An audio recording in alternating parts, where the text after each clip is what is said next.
Magandang tanghali po sa inyo, Pinoy Horror Tambayan.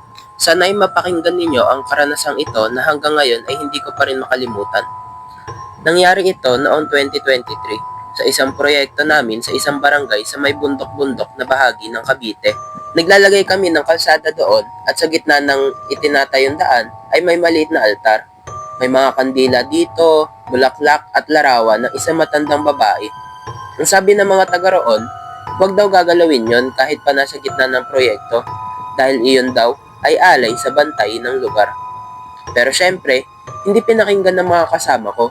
Isang gabi, habang kami nag-overtime, tinanggal ng isang kasamahan ko ang altar para masementohan ang parte ng kalsada. Tinapon lang niya ang mga gamit sa bangin at nagbiro pa. Baka galit na yung matanda, hindi na siya masisindihan ng kandila. Kinagabihan, habang nasa barracks kami, bigla na lang siya nagsisisigaw.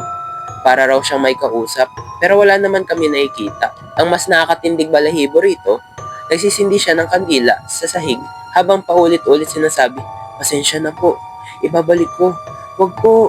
Dinala siya ng foreman sa albularyo kinabukasan. Ayon sa albularyo, napagalitan daw siya ng bantay sa lugar na yon. Isang diwata na noon pa man ay inaalayan ng mga taga-barangay. Hindi raw ito masamang nilalang, pero kapag ginambala, syempre, mayroong kapalit. Mula noon, hindi na namin ginambala pa ang altar.